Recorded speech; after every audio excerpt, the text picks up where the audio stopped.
Esta presentación es la primera charla del ciclo de charlas del OIU de este año, que es la decimotercera edición y que tenía que haber sido en marzo, pero por razones obvias la hemos tenido que posponer.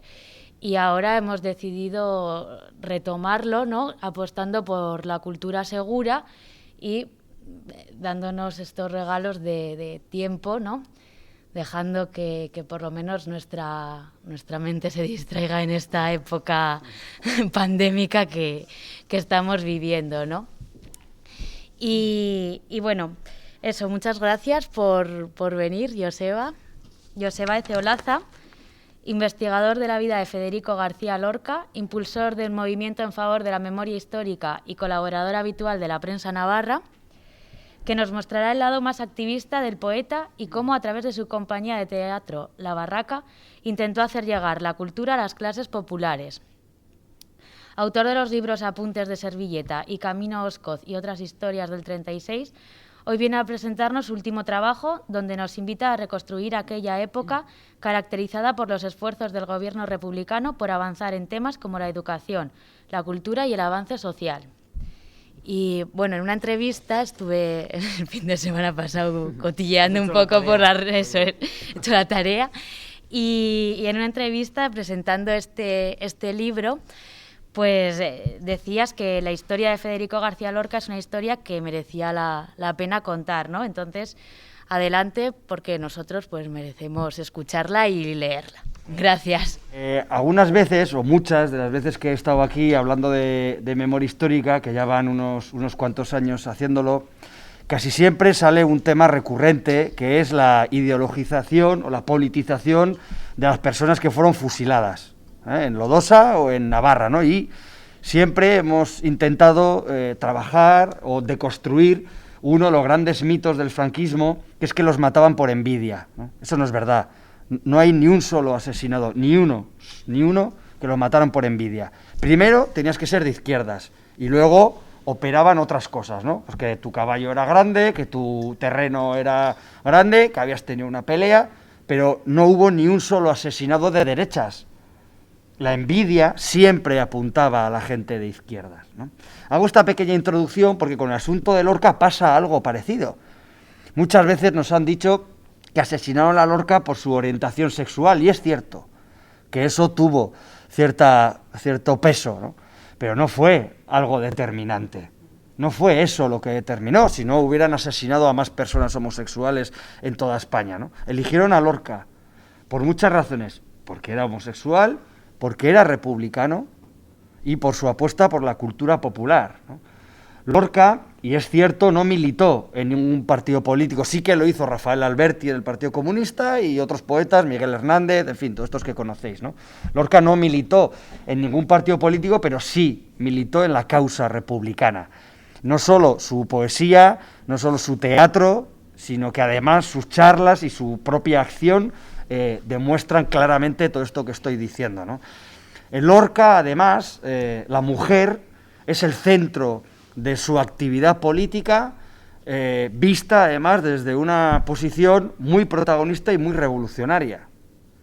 La casa de Bernarda Alba es la mujer la que se levanta contra el patriarcado, contra esa mirada machista que ahoga la libertad de las mujeres, ¿no? En Bodas de Sangre, fijaros, Bodas de Sangre, cómo le presiona a la protagonista para que se case y al final se escapa, ¿no?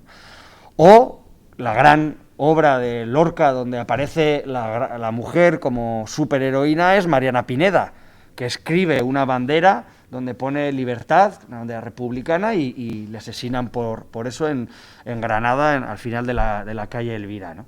Entonces, siempre las mujeres han operado en la mentalidad de Lorca como lugar, como vehículo, como instrumento de cambio y de revolución, ¿no? Por lo tanto, el teatro está hiperpolitizado en el caso de Federico García Lorca, y los poemas también. Y como antes decía, las acciones también, ¿no? Y este libro, que es un libro muy humilde, muy pequeñito, bueno, pues lo que he intentado hacer es hablar de un caso que se conoce poco, que es la visita de Federico García Lorca a Pamplona, a Tudela y a Estella, en el año 33, ¿no? ¿Y por qué llega Federico García Lorca aquí a Navarra en el verano del 33? Bueno, pues porque él pone en marcha una compañía de teatro universitario, que se llama Los Actores de la Barraca, y llevan la cultura clásica a los pueblos y a la gente humilde. ¿En qué marco? En el marco de las misiones pedagógicas del gobierno republicano. Una cosa sin otra no se entiende. Es decir, el gobierno republicano, nada más entrar, empieza a desarrollar una labor cultural enorme, ¿no? Para los republicanos es un gran mito la cultura y la educación en la época de la República, ¿no? Se habla de las 7.000 escuelas que pusieron en marcha, la dignificación de los maestros y de las maestras, y esto del teatro y de los museos y este tipo de cosas, pues también formaban parte de todo eso. Hay una foto que a mí me encanta y me parece que es un símbolo de aquella época, que son unas mujeres en un pueblito de Segovia con sus paños negros, vestidas de viudas, viendo un cuadro de Goya, en un pueblito pequeño, ¿no? Esas mujeres, en ese momento, en ese lugar, y por su condición económica y social, jamás hubieran podido ver un cuadro de Goya si no hubiera sido porque la República montó un museo itinerante que copiaron 24 cuadros. 24 cuadros del Prado fueron copiados y fueron llevados pueblo a pueblo para que personas como esas mujeres viudas y pobres de un pueblo pequeñito de Segovia, pudieran disfrutar de todo aquello. Y Lorca hizo lo mismo con el teatro. Recorrió 64 pueblos y ciudades de toda España llevando el teatro. ¿Qué teatro? El teatro clásico. Lope de Vega, Albert González, Machado, en fin, todo este tipo de obras son las que llevaron, ¿no? Entonces, bueno, yo a través del libro he intentado reconstruir esa iniciativa lorquiana, pero también, bueno, pues hablar un poquito de cómo era la cultura en la República y bueno, y por qué se hizo esto, ¿no? De eso os he dicho que, aparte de en el teatro y en la poesía, Lorca dio muchísimas charlas, y en una de ellas, por ejemplo, yo creo que es clarísima, bueno, lo que hago en el libro todo el rato también es analizar el pensamiento social de Federico García Lorca, ¿no? Porque muchas veces, lo que os he dicho, ¿no? Pues nos transmiten una idea de Lorca como si solo fuera un genial creador, que lo es, ¿no? Pero también era un pensador, ¿no? Entonces él, fijaros, dice: yo y mi compañía venimos del teatro de los burgueses, del teatro de los condes y de los marqueses, un teatro de oros y cristales donde los hombres van a dormirse y las señoras a dormirse también. Pero un día vi por el agujerito de la puerta una estrella que temblaba como una fresca violeta de luz. Entonces avisé a mis amigos y huimos por esos campos en busca de la gente sencilla. Es decir, esa era una obsesión continua de Lorca, ¿no? Acercar la cultura clásica española a la gente sencilla, a la gente de los pueblos, ¿no? Fijaros, en aquella época republicana, en Navarra, solo en Navarra, se pusieron en marcha 81 bibliotecas, que se dice pronto, se dice pronto. Yo creo, una vez en una biblioteca presenté el libro y me dice, pues yo creo que ahora mismo habrá unas 100 bibliotecas en toda Navarra, no hay más de 81. He estado mirando puse en el libro todo el listado de las bibliotecas y no sale Lodosa, igual es porque ya tendría. Pero, por ejemplo, en esta época se puso en marcha la biblioteca de Sesma y de Sartaguda. Digo estos pueblos porque están aquí cerca. Lodosa no sé por qué no sale, imagino que igual ya tendría, ¿no? Pero fijaros, 81 bibliotecas en aquel entonces. Y eran bibliotecas que, como mínimo, independientemente del número de habitantes que tuviera ese pueblo, tenían 100 libros, como mínimo. Y a partir de ahí, si tú pedías más libros, pues te iban mandando más libros, te daban también unas fichas para dejar los libros y forro, no sé si sería como el forro nuestro de hoy en día, pero un material para forrar los libros y poder dejarlo, ¿no? Ese era el paquete entero que aportaba el gobierno republicano a los pueblos que querían bibliotecas. Y en Navarra, 81 pueblos pusieron en marcha, ¿no? Para que veáis, ostras, el esfuerzo que hacía el gobierno republicano en lo concreto, ¿no? Más allá del mito que siempre hemos manejado, bueno, pues en Navarra 81 bibliotecas se pusieron en marcha, ¿no? Bueno, ¿qué es lo que hacía Lorca? Pues recorrerse todos los pueblos, y él habla, por ejemplo, que ninguno de los actores y actrices que había, era más protagonista que otro, ¿no? O sea, había una horizontalidad en la forma de hacerlo, ¿no? Eran 30 actores y 8 actrices, que eso también ya suponía también una forma de ver las cosas, ¿no? Y ellos lo que hacían, sobre todo, era escenificar, como os he dicho, teatro clásico y hacerlo de forma gratuita, no había que pagar para ir a verlo, ¿no? A Navarra trae Fuenteovejuna, y es curiosísimo, porque ya sabéis la versión de Fuenteovejuna, que es que todo el pueblo se une contra el comendador, ¿no? Que es el gran tirano, y ganan la batalla, y lo peor, a mi juicio, de la obra es que después de unirse todo el pueblo, los reyes católicos avalan toda aquella revolución y la bendicen y deciden, ¿no? Bueno, en la versión de Lorca no hay reyes. En la versión de Lorca no se termina así, Fuenteovejuna. En la versión de Lorca se termina con el pueblo, no hay reyes católicos. Fijaros cómo adaptó Lorca a sus valores republicanos Fuenteovejuna, y llegó al Teatro Gayarre, a una Pamplona hipercarlista, llegó con Fuenteovejuna sin reyes, además. Fijaros el atrevimiento de un tipo como Lorca en el año 33, que hace este tipo de cosas. Él llega, lo primero, a Pamplona el 23 de agosto del año 33, como os he dicho, le invita al Ateneo de Navarra, y está 2 veces, hace 2 funciones, ¿eh? Entonces, bueno, llena 2 veces el Teatro Gayarre, y que era bastante grande, tenía más localidades que ahora, no sé si tenía cerca de 800 localidades, y lo llena 2 veces, no es poco, ¿eh?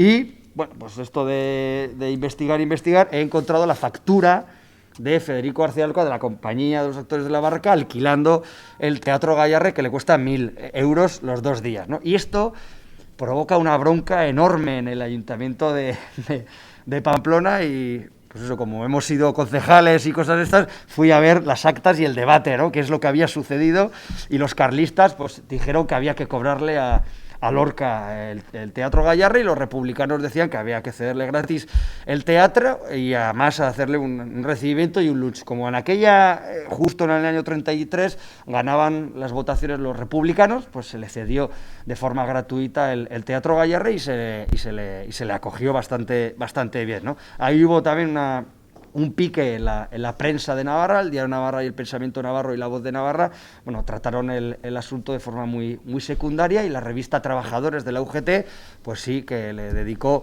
pues mucho más tiempo. Todo eso lo tenéis en el libro, no lo quiero tampoco destripar en exceso, por si acaso lo queréis leer, y fue bastante interesante porque Lorca, además, una de sus grandes obsesiones, está, por ejemplo, la baladilla de los 3 ríos de Granada, ¿no?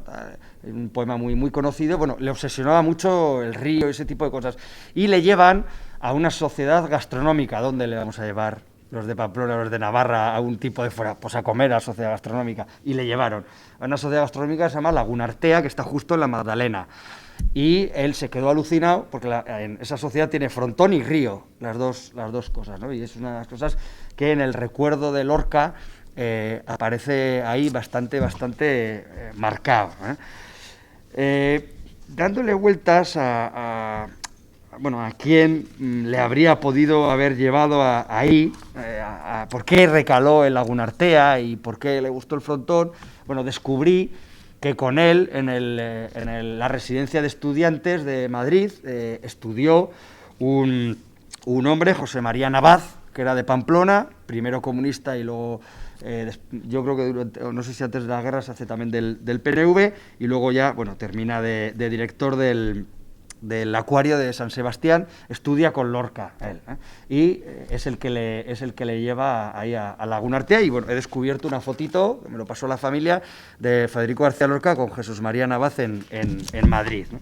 Y él es, me imagino, el que le habría hablado de lo que es el juego de la pelota y este tipo de cosas. Y desde Pamplona también, una cosa que por ejemplo sí que es inédito, no se había conocido nunca, escribe una postal a su familia, ¿no? Y en este libro es la primera vez que así como la foto ya se había publicado, en la postal, ¿no? Y la postal es curiosísima porque él dice: queridísimos todos, desde Pamplona os mando un abrazo. Aquí estamos teniendo un gran éxito.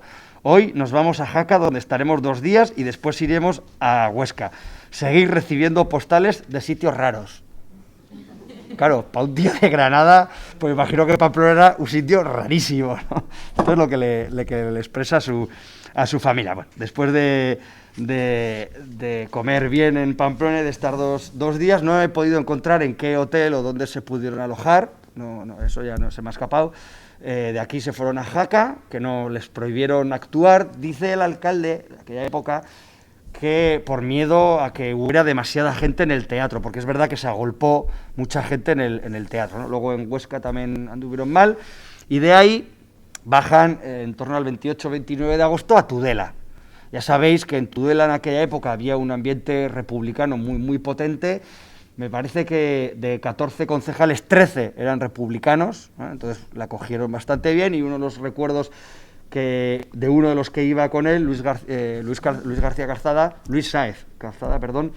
es que les cayó un rayo enorme. Ese es el recuerdo que él dejó escrito en su diario, ¿no? Entonces tuvieron que cambiar de sitio. Bueno, la prensa de Tudela pues lo recoge bastante bien, todo el éxito que tuvieron, y de Tudela paran en Olite y llegan a Estella, ¿no? ¿Y qué les pasa en Estella? Pues que los apedrean. Los carlistas ven los escudos de republicanos en los camiones y los apedrean. Y esto genera un impacto enorme en Federico García Lorca, ¿no? Como somos así los navarros, en algún pueblo me han preguntado, ¿pero esto les pasó en algún otro sitio o solo nosotros? Bueno, en Soria les intentaron pegar también y les tuvieron que proteger, la guardia de asalto y tal, ¿no? Pero en la mayoría de sitios, la verdad que les trataron bien. Bueno, entonces los carlistas de Estella les pegaron, o sea, les tiraron piedras, ¿no? Bueno, entonces Lorca estaba bastante nervioso en la plaza de toros de Estella, donde hicieron la escenificación. Y el pobre Lorca era el que presentaba un poco pues toda la escena antes del teatro. Él echaba una pequeña charla, ¿no? Y estaba tan nervioso que dice: noble pueblo de Segovia, en Estella. Y de venga, bueno, pues ya empezaron a gritarle más todavía. Bueno, fíjate tú, encima de apedrearle, el hombre estaba muy, muy nervioso, ¿no?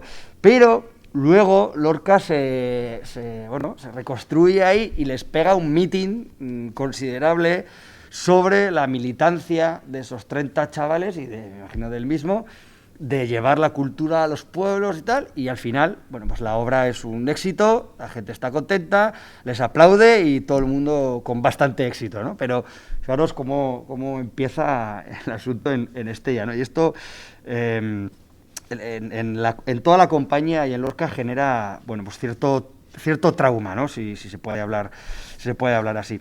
Claro, claro, tenéis que pensar también en aquella época cómo era la sociedad, ¿no? Entonces yo creo que estas cosas se vivían de forma muy, muy intensa, porque también el acceso a la cultura era en contadísimas ocasiones, ¿no? Entonces en un pueblo de Soria, por ejemplo, pues no he sabido qué obra estarían echando ahí. El final de todo era que la protagonista femenina elegía entre el cura y el militar, ¿no? Pues elegía al cura de novio, ¿no? Y justo en ese pueblo de Soria, el cura pues tenía muy mala prensa, y les empezaron a gritar, les tiraron cosas, no sé qué, y tuvieron que cambiar el final para... El final del teatro clásico de 1600 lo tuvieron que cambiar para que la gente se tranquilizara, ¿no? Entonces veis, joder, que eran situaciones como muy duras, ¿no? A mí una de las cosas que más me apasionan de Lorca, aparte de su intensidad, fijaros, ¿no? Dice, hay un poema que a mí, o sea, un trocito de un poema que me encanta, ¿no? Que dice, la culpa no es mía, la culpa es de tu olor, ¿no? Bueno, luego os lo digo. Que yo no tengo la culpa, que la culpa es de... Atrás, se me ha ido. Luego lo leo, que yo no tengo la culpa es de tu olor y de tus trenzas. Bueno, siempre muy, muy intenso, ¿no? Y una de las cosas que a mí más me llaman la atención es que tuvo la capacidad de estar en el centro de las cosas más importantes, ¿no? O sea, fijaros, él estuvo en el crack de la bolsa de Nueva York, él estaba ahí, viendo todo lo que estaba sucediendo, ¿no? Fijaros, un acontecimiento mundial, ¡tac!, y él está ahí, ¿no? Él está en un hotel mirando al río Hudson, que es donde estaban los negros viviendo pobres y es donde se estaba suicidando la gente, ¿no? Y de ahí sale Poeta en Nueva York, y un libro pues tremendamente anticapitalista y crítico con todo este sistema en aquel entonces liberal, ¿no? Y él, como os he dicho, escribe Mariana Pineda en plena dictadura de Primo de Rivera.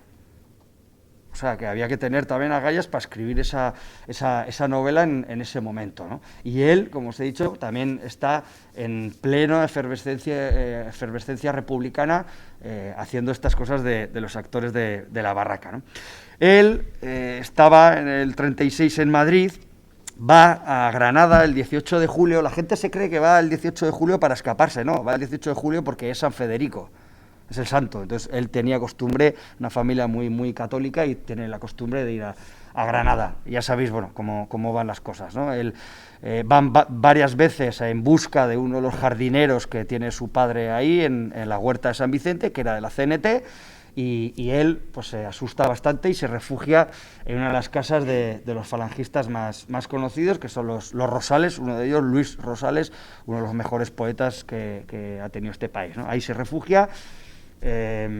Ramón Ruiz Alonso y otros derechistas saben que están ahí, bueno, le cogen, le detienen el 16 de agosto, le tienen 2 días detenido, uno en el calabozo en Granada y otra en una especie de, bueno, le llamaban la colonia, que era un caserío que estaba antes de ser ejecutado, y ahí pues lo ejecutan con 2 banderilleros anarquistas y el maestro de Pulianas. Lo asesinan en la madrugada del 18, ¿no?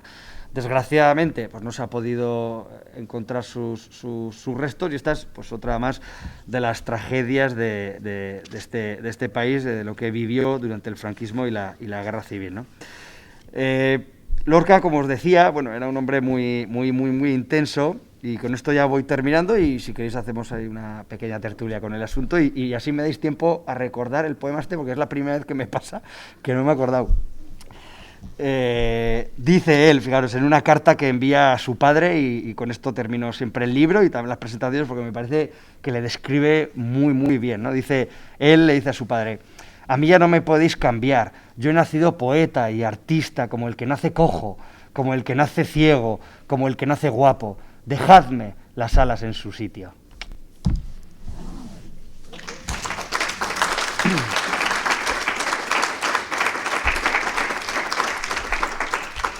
Dice el poema que la culpa no es mía, que la culpa es de la tierra y de ese olor que te sale de los pechos y de las trenzas. Perdón, es la primera vez que se me olvida. Claro, hacía mucho que no hacía una presentación de un libro. Bueno, claro, la hermana de Federico García Lorca está casada con el alcalde republicano de Granada, que lo matan una semana antes también, ¿eh? Entonces sí que era una familia pudiente, pero sí que formaba parte del mundillo republicano, ¿no? Y como tú has dicho, en Navarra y en todos los sitios de la retaguardia franquista, el verano caliente ese del 36 fue tremendo. Yo creo que a Federico García Lorca, bueno, salvo cuando matan a su cuñado, que ahí ya se da cuenta de que pueden ir a por él también, pues le pasa un poco lo que le pasaron a los nuestros aquí, que no se espera que le van a matar. O sea, no son conscientes de lo que venía. La gente que tira en Arguedas y en Valtierra, me encontré un montón de casos de estos, de gente que va a las Bardenas, sale un bando el 1 de septiembre diciendo que el que vuelva a casa le van a perdonar la vida, vuelven todos y los matan. Y tú te preguntas, desde hoy, te preguntas, ostras, ¿cómo volvieron? Claro, porque ellos pues no tenían noción, primero de que no tenían noción de que habían hecho nada mal, y segundo, no eran conscientes de que iban a ser capaces de eso, ¿no? Entonces yo creo que a Lorca, fíjate, Margarita Xirgu, que es la gran actriz de esa época, le dice, antes del golpe, le dice, ven a Argentina y quédate aquí a vivir, ¿no? Yo siempre, o muchas veces me he preguntado, ¿no?, ¿qué hubiera sucedido si Lorca de verdad hubiera ido a Argentina y hubiera desarrollado toda su carrera, ¿no? Porque le matan con 38 años, ¿no? Y fijaros en qué cúspide ya estaba. Porque esta es una de las cosas que a mí más me llama la atención de Lorca, ¿no? En el año 33 Lorca es un tío famoso, es un tío conocido, un tío que gana en el mundillo. Es decir, que no necesitaba, no sé si voy a decir algo polémico, pero me parece que en esos casos tiene como mucho valor la militancia. ¿no? O sea, la militancia de un Mindundi como yo, bueno, pues yo qué sé, ¿no? Pues ya está, ¿no? Pero, joder, a esos niveles, un tío ya conocido, que vaya en verano, todos los veranos, con estudiantes, pueblo a pueblo, cuando tienes la vida resuelta, cuando eres famoso, joder, pues me parece que tiene, no sé, mucho valor, ¿no? Es una, a mí de las cosas que más me apasiona. Como ocurre con muchas desapariciones, pues la especulación a veces gana al rigor. Y con el caso de Lorca ha sucedido eso, pero bueno, tenemos muchas más ocasiones. En Navarra tenemos 2 casos, por ejemplo, en el que se especula muchísimo, que es el caso de Maravillas Lamberto y el caso de la Sima de Gaztelu, ¿no? Que se especula muchísimo qué es lo que ha sucedido, y yo creo que lo que ha sucedido está más o menos claro. O sea, en el caso de Lorca está clarísimo que le detienen, primero porque lo detienen a las 2 del mediodía en Granada. Todo el mundo ve que lo están deteniendo porque la Casa de los Rosales está en el centro de Granada, en una especie de Carlos III de allá. Además, se posicionan en los tejados falangistas, entran con los camiones, en fin, la detención está clarísima, ¿eh? No solo eso, sino que está la Madre de los Rosales, que les llama por teléfono a la Sierra de Alfaguara, que es donde están ellos combatiendo, y vuelven de la Sierra de Alfaguara a ver qué está sucediendo. Entonces la detención está clarísima. Él pasa por el gobierno civil, que está ahí el comandante Valdés. Puede que no sea verdad el asunto de que llama Valdés a Queipo de Llano y le dice darle café, mucho café. Eso no está acreditado, pero bueno, es igual, son detalles, ¿no? Pero él está ahí con el comandante Valdés, que le mandan al centro de detención de la Colonia, y está bastante claro que le asesinan, ¿no? Yo voy mucho a Granada, voy todos los años allá con los gitanillos y tal, y dice, no, pues está enterrado debajo de su casa, está, no, en el año 43 se lo llevaron no sé dónde. Yo el cuerpo no tengo ni idea dónde de Montres puede estar, ¿no? Que lo hubieran inhumado, o sea, exhumado en el año 43 o 44, inhumado en otro sitio, eso es posible. Aquí ha sucedido eso, el alcalde de Estella del PNV fue exhumado en el año 50. No era raro hacer eso. Hay los fusilados de Mués, que en el libro anterior de Caminos Coz, que es un librito que hablo de las mujeres republicanas, sacó el caso de los 3 de Mués, que el cura autoriza la exhumación en el año 40 y pagan las tasas. Pagan las tasas de enterramiento en el año 40. ¿Cómo pudo ser posible? Pues porque a veces había grietas donde la gente se metía y los aprovechaba. Entonces, que Lorca, en su posición, con su familia y todo esto, les hubieran dicho, mira, lo exhumamos, pero no digáis nada, pues puede que sí. La verdad que su familia, en concreto Laura García Lorca, su sobrina nieta, es una persona dura, bastante dura, y es poco accesible. Entonces, es verdad que eso pues, genera muchas sospechas, ¿no? Para la gente, joder, ¿por qué te pones así? Porque ella, ya sabéis que la familia de Lorca, o ella en concreto, no quiere que se exhume a Lorca, ¿no? Y entonces eso genera la sospecha de, pues entonces eso quiere decir que... Yo no lo sé. A mí realmente no me apetece especular, no me gusta especular, pero con nada, porque es que, ¿qué ganas especulando? Por ejemplo, me suelo poner malo con la especulación de la pobre Maravillas Lamberto, ¿no? No está acreditado que a Maravillas Lamberto la violaran delante de su padre. Eso no es cierto. Que la violaron, sí, delante de su padre, no. Tampoco es verdad que a Maravillas Lamberto la tiraran a los perros. Eso no es verdad. No es verdad. La dejaron enterrada, como siempre dejan enterrado, avisan a los enterradores o a la gente del pueblo que vaya a enterrar, y en ese momento, pues alimañas, zorros y no sé qué, se la empiezan a comer y cogen los del pueblo y la queman, pero la queman por bien, para que no se la coman, ¿sí? Pero hay veces que, joder, tenemos la tendencia a exagerar el drama. O sea, si ese hecho ya es trágico, ¿qué necesidad tenemos de decir que la violaron delante del padre si eso no se sabe? Tampoco se sabe si la tiraron a los perros, ¿no? Entonces, yo creo que estos asuntos de la memoria ya son lo suficientemente duros como para caer en ese amarillismo. Yo lo que intento en el libro tiene tres partes, ¿no? La dimensión política y social de Lorca, la intento analizar, ¿no? ¿Por qué yo defiendo esa tesis? O sea, ¿por qué yo defiendo la politización de Lorca, ¿no? de esa figura? Y entonces cojo pues algún poema, alguna escena del teatro y sobre todo alguna de las charlas y artículos que él hace, ¿no?